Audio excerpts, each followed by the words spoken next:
Je regrette un petit peu le fait qu'il n'y ait pas forcément d'hommes ou game dans le casting. Mais du coup, ben moi, je suis là un petit peu genre en mode je suis le bon copain de tout le monde, ça fait rire tout le monde. Moi, je peux vous montrer c'est quoi les bails. Je suis aussi dramatique qu'une Ouriel ou qu'une Yamina même carrément.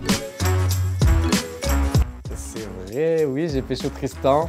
J'ai pécho Tristan à plusieurs reprises et notamment cette saison, ça n'a pas forcément été montré. Mais Tristan, il y a une relation très particulière avec lui que je ne comprendrai jamais. J'arriverai jamais à mettre un terme sur cette relation avec lui. On est très chien et chat, très grand frère protecteur. Non, c'est très. C'est ce que je suis en train de raconter. Non, on est très copinage. Et moi, je pense que juste que Tristan a du mal à avouer son attirance envers moi à 100%. Mais il est en train de franchir le cap, je pense, dans sa vie de tous les jours. Je le laisse batifoler avec les meufs, mais je sais très bien que c'est moi l'élu de son cœur. Tristan, est-ce que t'es bi? Est-ce que t'aimes les hommes? Non, mais non! On sait quand même avec Tristan, et notamment cette année, on s'est vraiment galoche. L'année dernière, c'était vraiment arrêté à un smack, mais Tristan, il a la particularité en rentrant de boîte de nuit, en étant relativement bien bruncha, de fourrer sa langue dans la mienne, alors que je lui ai rien demandé, comme si j'étais Yamina ou je ne sais qui. Mais il rentre dans un van, il me dit oh, vas-y Enzo, et il sort sa langue. Alors en plus, c'est très incompatible parce qu'il en pense comme un reptilien. J'ai du mal à comprendre le sens des aigus d'une montre. Lui, c'est vraiment, il a Big Ben à lui tout seul. Mais oui, je sais pas, en vrai de vrai, oui, on s'est déjà galoche quoi. Alors Tristan, je pense pas qu'il est bi, mais je pense que le terme hétéro-curieux est amplement approprié à cet individu, à cette créature humaine. Mais pas avec n'importe qui, sans prétention aucune, c'est pas pour me jeter des fleurs, mais je pense qu'il y a vraiment une relation particulière avec moi. Donc je sais pas, un jour il va mettre un terme à sa curiosité, il va franchir le cap. Après, si je suis d'accord au moins, mais oui. Je trouve pas que la saison 2 soit plus hardcore que la 1. Alors, ça dépend sur quels critères. La saison 1 pour moi était beaucoup plus authentique et du coup vivait des choses beaucoup plus intensément, ce que je retrouverais comme quelque chose de plus hardcore. Mais cette année elle est beaucoup plus trash en réalité au niveau des embrouilles, c'était un petit peu plus dark au niveau de l'ambiance du début, c'était très brosson.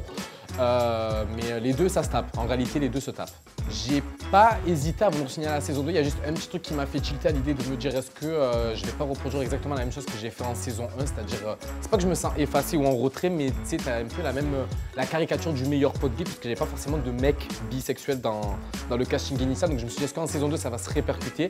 Ça s'est un petit peu répercuté, mais je sais qu'au final il y a eu plein de mecs qui ont été là pour moi et tout, donc c'était pas la même chose, mais j'ai pas hésité une seule seconde en tout cas.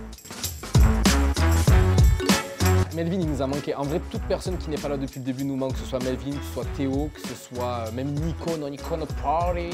Tout le monde nous manque un petit peu parce que l'Esprit Short, quoi qu'il en soit, on l'a créé tous ensemble avec les 10 premiers de la saison 1. On est tous une famille en vrai, donc à chaque fois qu'on en revoyait un ou qu'on n'en voyait pas, on sentait qu'il y avait vraiment un manque quoi. Nicolas, on s'est revu le temps d'une soirée où on s'était tous retrouvés entre Frenchy Shower. Et c'est vrai que bon, avec l'effet de groupe, bon, j'aime bien atténuer mes actions avec la... C'est mon meilleur ami, il peut pas me disculper parce qu'il n'est pas présent. Mais du coup, on s'est revus, on s'est galoche, on a fini dans un pseudo plan à 3 avec Auriel. Alors, c'est un grand mot, c'est pas qui m'a dégoûté, c'est que le personnage de Nico est très embarrassant. Il est un petit peu cringe, genre quand il parlait, j'avais un peu des plaques d'urticaire qui apparaissaient sur le corps. Mais il a une belle gueule, il est gentil, mais en fait, son comportement, son aura, elle était très particulière et c'était pas compatible. Mais il a évolué, il a pris en maturité et avec la ça altère beaucoup le discernement. Je dis pas que je regrette, je dis pas que je ne le referai pas. Mais non, Nico, on s'est revus de façon très intime. Il se passe des dingueries en off quand il y a des personnes qui alors que c'est pas autorisé. Je tairai les noms, mais ça commence par Ya, ça finit par Mina. Non, il y a pas trop dingueries parce qu'en réalité on est censé rester entre nous, ne pas parler de ce qui se passe au niveau des tensions, au niveau des amourettes et tout, mais il y a des personnes qui finissent sous des couettes à faire des parties de Monopoly si je puis dire, mais qui se font ratisser le potager quoi. Je sais pas si c'est vraiment une préférence de faire ça en off, il y a un peu le côté intime qui prend de l'envergure, le côté pudique aussi, et peut-être que de ne pas avoir la pression des caméras aussi afin de faire la première fois un acte, c'est peut-être soulageant pour les personnes qui le font, donc c'est pas qu'il se passe vraiment des dingueries que les gens préfèrent le faire en off, mais ça se fait quoi, après les ardeurs ça se calme pas. Hein. Ah bah alors je vous explique, la vitre elle était pas déjà cassée, je vous explique, mais moi je suis choqué vu le corps de 12 ans que j'ai, je suis tout gringalé, franchement j'ai pas trop compris comment j'ai pu, mais en réalité j'ai vraiment pas su canaliser ma force, je me suis pris un sale coup de pression par la production après. On a fait une grosse réunion et j'étais surtout en train de me dire parce qu'après la vitre, ce qui s'est passé c'est que j'ai pleuré instantanément. Parce que je me disais qu'une vitre ça coûtait 3 500 €. Je me suis dit est-ce que je suis en train de faire le bénévole pour repayer à la vitre à la fin de la saison. Mais non, mais moi je m'y attendais pas forcément à ce que je puisse avoir une résistance au double vitrage. C'était un petit peu une accumulation, en vrai un épisode de 1 heure c'est quand même 48 heures de tournage. On reprochait notamment à Pépita d'avoir inventé un petit peu un personnage, bien qu'elle ait pris en évolution, en assurance que je lui disais. Le fait qu'elle était vraiment à voile à vapeur, qu'il n'y avait pas de juste milieu au-delà de sa condescendance, son arrogance, son manque d'humilité, son hypocrisie et tout ce qui rentre en considération, bien que je l'aime bien, hein, que j'ai pas de bif avec elle. Ça m'a fait un petit peu péter les plombs parce qu'il y avait une osmose de... Vraiment un condensé de négativité dans cette vie-là, alors qu'à la base, on avait tous vécu des bons moments l'année dernière. Ah bah Pépita, c'est plus du tout Pépita. Enfin, moi, je ne connais pas cette personne, enfin cet individu, en tout cas en saison 2, je ne l'ai pas du tout reconnu et je lui en fais part. Et de toute façon, quand elle verra ça, elle sait très bien que je lui ai déjà dit. Et ça me représente trop bien en fait, je suis vraiment Mais Pépita, non, j'ai pas du tout reconnu qui elle était. Je pense qu'elle aurait pu rester un petit peu plus naturelle, en tout cas. Je pense qu'on l'a beaucoup saucé avant d'entrer dans cette saison. Je sais pas qui, je pense qu'elle a voulu vraiment prendre une batterie externe sur son dos afin de montrer qui elle était. Mais non, j'ai pas beaucoup reconnu. Après, je sais que je la reconnais pas parce que Pépita, je la connais vraiment de ce qu'elle m'avait montré. Elle est très sensible, elle est très mature, elle est très franche, elle est très loyale. Et j'ai vu la controverse, en fait. C'est vraiment multiverse quand je l'ai vu. Donc bon, j'étais un petit peu surpris, on va dire. Quand on vit la scène, du coup, la réaction d'Ouriel, je peux la comprendre puisque je l'ai vécu avec elle. En l'occurrence, on l'a tous vécu quand on est dans le tournage. Mais quand on regarde le montage, bien évidemment qu'on ne comprend pas. C'est vite comment dire, interprété d'une certaine manière. On ne peut pas en vouloir les téléspectateurs. C'est vrai qu'on dirait vraiment qu'elle s'énerve parce qu'on lui refuse une partie des jambes à l'air, alors que c'est pas du tout le bon truc. Il y a quand même 20 minutes ou 30 minutes d'altercation, c'est vraiment le comportement, encore une fois, de Pépita, sa manière de parler. Le fait que Julia, qu'on a ramené du coup à la soirée, la toute première soirée, ne voulait pas faire un plan à 3 avec Pépita et Ardon justement. Et Auriel a voulu un petit peu la soulager entre guillemets et faire en sorte que bon, elle ne se sente pas seule là-dedans, qu'elle dise bon ok les gars, on fait un plan à 5, tous ensemble, on rigole et tout. Et avec encore une fois, avec la réaction de Pépita, la manière de comment ça a été interprété, ça a créé le chaos total. D'une manière ou d'une autre, la Julia, en fait, elle a été vite racolée pendant la soirée par Pépita et Ardon, faire un plat à 3. La meuf, elle la voit ni dire oui, ni dire non. Elle a été prise de court, on l'embrasse, on la tient, machin, etc. Bref. Et du coup, dans le van, elle a fait part à Auriel parce qu'elle s'était restée ensemble toute la soirée, qu'elle n'était pas forcément chaude à l'idée de le faire. Enfin, du moins, elle a montré sur son faciès. Elle avait des espaces musculaires de tension, quoi. Et du coup, c'est là que Auriel est intervenu et a essayé un petit peu de démocratiser la chose, de faire en sorte que ça se passe bien, que, enfin, on part un peu borderline, vas-y, on fait ça avec Yamina, Auriel, moi, enfin, tout. Et en fait, ça a fait de tous les côtés. Il y en a beaucoup qui cherchent le buzz. Je dirais pas les noms, mais il y a Patrick. Qui c'est qu'il peut y avoir? Patrick, que j'aime beaucoup aussi, hein, mais que je trouve pas forcément très authentique et lui-même l'attestera jamais. Mais en vrai de vrai, il a fait un braquage dans toutes ses actions, dans toutes ses interventions. Il savait très bien ce qu'il faisait. On est tous là un peu aussi pour les caméras, on va pas se mentir, on est là, on n'est pas pour les satellites. On sait très bien qu'on a des caméras autour de nous. Mais il y a beaucoup de personnes qui faisaient de l'acting. J'ai pas envie encore une fois de rajouter le même prénom, mais peut-être je trouve que je lui ai beaucoup reproché ça. Patrick aussi. Ardon au début, je l'ai un peu ressenti de la même manière. Et voilà. C'est vrai, ouais.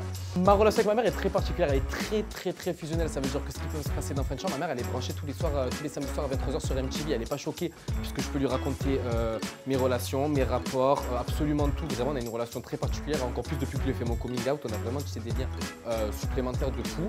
Et j'ai pas eu besoin de lui mettre le couteau sur la gorge. Je lui ai dit simplement qu'est-ce qu'on pouvait faire l'arrivée, enfin le départ pardon de la maison directement avec elle et tout. Elle a dit mais carrément, j'aurais été grave shot. Et de toute façon, on l'a vu dans l'épisode qu'elle est hyper ouverte d'esprit. Ça a posé problème à aucun moment. Mon coming out, je l'ai fait officiellement. Enfin, on me l'a volé mon coming out. Je l'ai pas pu le faire de moi-même. Mon père, elle a su par une personne qui lui a dit, et ma mère, elle a su parce que je m'embrouillais avec mon mec au téléphone. Elle a écouté à la porte. Mais ça s'est fait quand j'avais 20 ans. Donc c'était juste un an avant French Shore la saison. T'appréhendes toujours un peu parce que t'as peur de décevoir. Moi, je suis fils unique du côté de mon père, donc déjà, je savais très bien qu'il serait commencer à se dire ouais, pas de descendants, ça va être compliqué. Enfin, il se fait vite la ligne conductrice de ce qui peut se passer. Ma mère, j'avais un petit peu l'appréhension parce que c'est la personne que j'aime vraiment le plus, donc a toujours l'appréhension de décevoir la personne que j'aime le plus. Donc ça aurait été quoi qu'il en soit la dernière personne à qui je l'aurais dit. Mais au final, le constat est clair. Ma mère, elle a pas du tout mal pris, bien au contraire. Mon père, ça a été un petit peu plus compliqué, mais bon, c'est passé quoi. Ah mais Ardo, le jour il ferme pas sa bouche pour dire de la merde, bon en réalité j'ai pas de taf. Oh mais biche, vous commencez à me casser les robignons, à faire que de me dire ouais t'as fait Frenchy Shore et tout, tu travailles pas, tu branles rien, machin, nanani, nanana. Oh, réveillez-vous. Vous m'avez pris pour qui? Pour Enzo? Pour Tristan? Qui fout rien?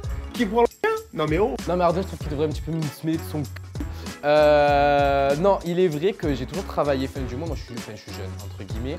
J'ai été sorti de l'école, de mon BTS comptabilité quand j'avais 20 ans. J'ai fait un an de logistique. Frenchy Shore m'a contacté, j'y suis allé. Frenchy Shore a continué la diffusion et tout. Pendant que j'étais en diffusion, que j'aurais pu faire 36 000 trucs, même je vivais avec des bookings et tout, je continuais à travailler. Je travaillais à une guise. Je vendais des strings et des tangas à des meufs dont je ne connais absolument pas ni le bonnet, ni la taille de leur épilation. Mais après, j'ai arrêté quand je suis venu vivre avec Auriel à Paris. Et on a continué à vivre des réseaux à travers notre contenu YouTube, à travers notre contenu TikTok et à travers les bookings aussi en boîte de nuit. Oh, mais quelle question incestueuse. Comment on peut envisager qu'il soit passé quelque chose avec Auriel? Même dans le plan que j'ai pu faire avec Nico, on n'a même pas fait simultanément. On a fait vraiment échange, genre coup de ping-pong, quoi.